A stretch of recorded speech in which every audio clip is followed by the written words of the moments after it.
In the music industry, sampling has long been a source of creativity, innovation, and controversy. Some of the industry's most iconic tracks have led to legal battles over uncleared samples, with producers facing significant consequences. In this video, we'll take a look at moments when top producers and artists found themselves on the wrong side of copyright law, and how these cases would go on to be settled.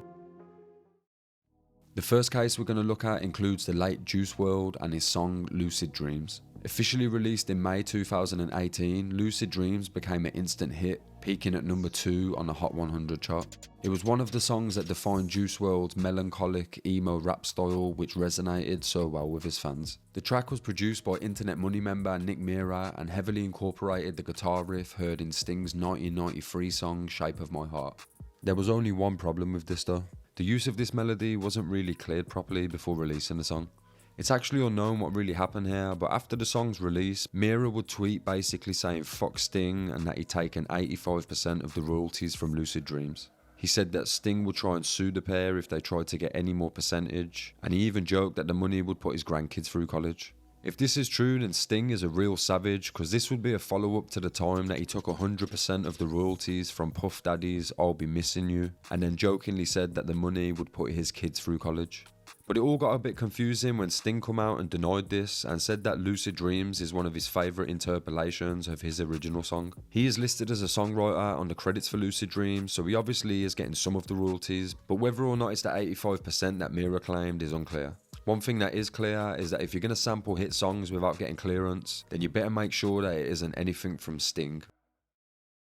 The next legal battle is one of the more famous copyright cases, mostly because of the length of the legal proceedings and the people that were involved in it. Performed by Jay-Z, featuring UGK and produced by Timbaland, the 1999 track Big Pimpin' was a massive hit both critically and commercially. The sample in question is a flute melody from a piece of Egyptian music named Kasara Kasara. The piece was composed in 1957 by Balik Hamdi and performed by Abdel Halim Hafez. Now this is where things get a little bit mad. Legal proceedings would not begin until 2007, and that's because in 2001, a $100,000 payment would be made to EMI Music Arabia for a license to use the sample. So what happened in 2007? Well, a relative of the original composer would file a lawsuit against Jay-Z and Timbaland. He not only claimed that the pair didn't have permission to use the copyrighted material, but he also took issue with the lyrical content, calling it disrespectful to Hamdi's cultural values. The defence's legal team stayed put that they had legally secured the rights to use the sample with the $100,000 payment. Luckily for them, the court would rule in their favour, stating that Hamdi's estate had not mounted a good enough case to prove copyright infringement under US law. This kinda came down to how different countries deal with copyright law differently. Although the pair didn't have to pay out any damages or split any revenue, this 8-year lawsuit would have definitely hit them in the pockets.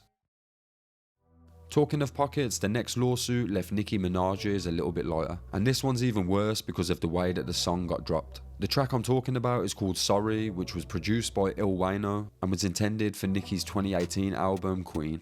I say intended because the song never officially released, and that was due to difficulties clearing an interpolation of Tracy Chapman's song Baby Can I Hold You. Nicki Minaj's song closely mimicked the melody and lyrical structure of Chapman's song, and all attempts to gain approval to release this song were denied. This meant that Sorry would not be able to go on the Queen album and surely would stay unreleased, right? Well, no, because Funkmaster Flex would actually leak the song by playing it live on the radio. Just like that, the song was out. Albeit without either party's permission, but it was out. Given the fact that Chapman's team had already denied the use of her material, the lawsuit was inevitable. Chapman argued that the unauthorised leak and its brief public exposure violated her rights. She also claimed that Minaj and her team engaged in willful infringement by continuing to create and share the track despite knowing that Chapman had denied their request to use the song.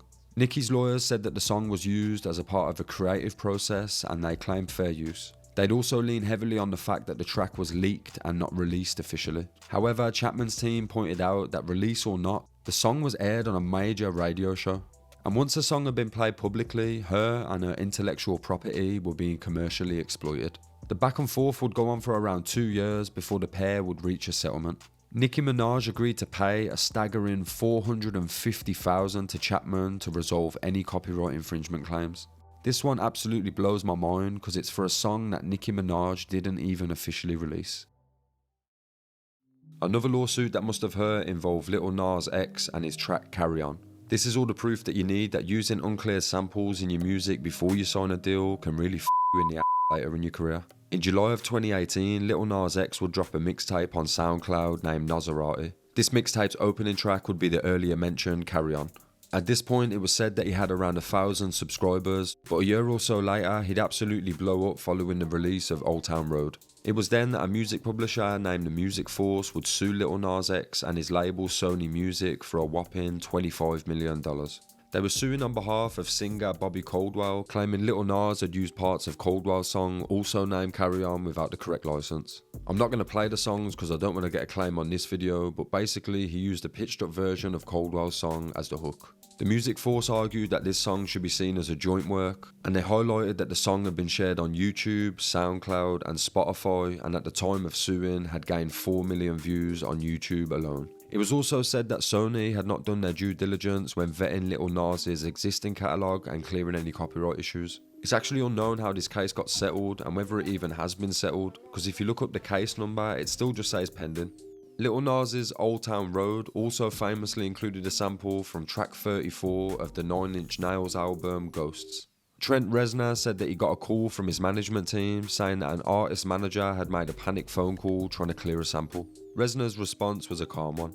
He said he was cool with the use of the sample and told his team to clear it. He also shared that he was approached to be in a music video for Old Town Road, but he politely declined. I guess it's just a shame that Sony didn't take the same approach with the earlier released Carry On.